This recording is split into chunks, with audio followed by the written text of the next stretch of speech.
Egypt.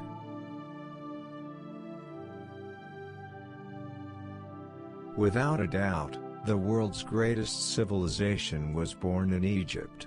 Egypt's history dates back to 40,000 BC, but the glory is concentrated on the last 5,170 years, when the kingdom took its first move toward unification and was ruled by one monarch. Over the course of the following 3 millennia, numerous powerful men and women who were great pharaohs fought to elevate the nation's level of riches and power. To save their achievements from obscurity and preserve their legacy for many generations, 100 million people reside on 4% of the nation's total land area. The majority of people reside near the Nile, the largest oasis in the world and the longest freshwater river in the world, 6,670 kilometers. It would not have been feasible to live there without the Nile. Over 6,600 kilometers, 4,100 miles, the Nile River travels before draining into the Mediterranean Sea. The river has served as an irrigation source to turn the parched terrain surrounding it into lush agricultural land for thousands of years. The river still acts as a source of irrigation and a crucial waterway for trade and transportation today. Much of Egypt's food has been grown in the Nile Delta area for millennia. To maximize the amount of land they could use for agriculture and feed a thriving population, the ancient Egyptians invented irrigation techniques. Important and plentiful products that were simple to store and trade were beans, cotton, wheat, and flax. The Great Pyramid of Giza is the largest pyramid in Egypt, standing at around 450 feet tall. Therefore, it must include a ton of interesting items, right? Not quite. The Great Pyramid is typical in that it is made almost entirely of solid stone. However, what it lacks in volume, it somewhat makes up for in mystery. The 3 pyramids of Giza are royal tombs, like the majority of Egyptian pyramids. The pharaoh Khufu, who ruled in the 25th century BCE, is buried in the Great Pyramid, also known as the Pyramid of Khufu. Of the 3 pyramids, it is both the oldest and tallest. Only roughly 2.3 million chunks of limestone make up its composition. The Great Pyramid actually has very little open area.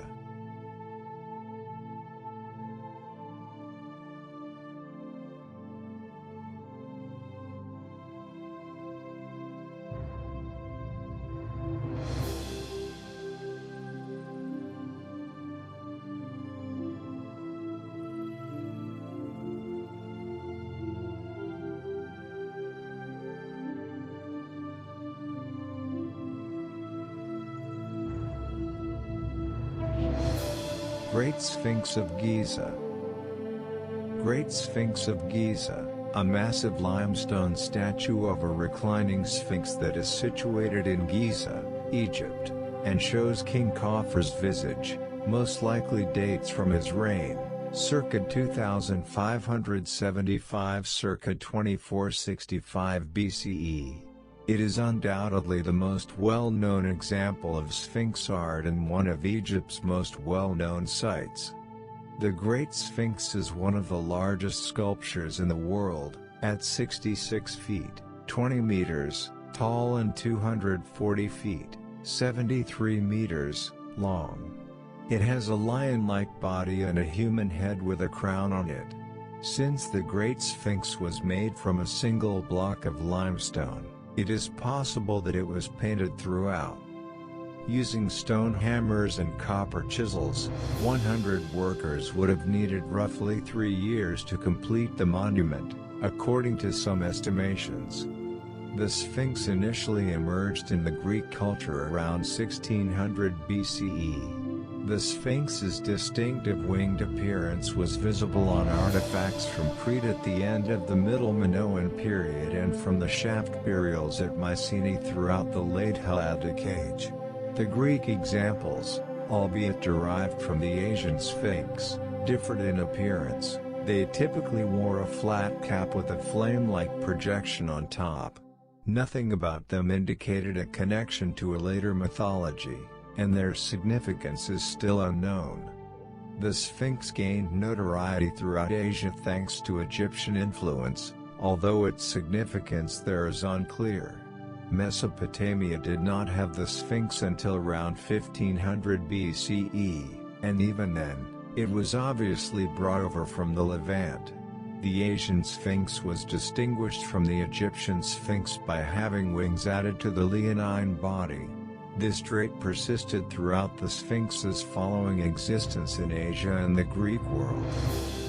The Great Temple of Abu Simbel, in Nubia close to Egypt's southern border, is one of Egypt's most magnificent structures. Around 1264 BC, King Ramses II, the Great, of the 19th dynasty carved it out of the living rock. The four massive seated gigantic statues that adorn the temple's facade are its most well-known features.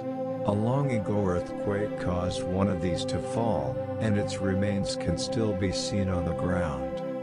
The main hall is lined with enormous standing sculptures of the king and leads to the sanctuary, which is home to four gods, Amun-Ra, Ra-Horakhti, Ptah, and a deified Ramses II.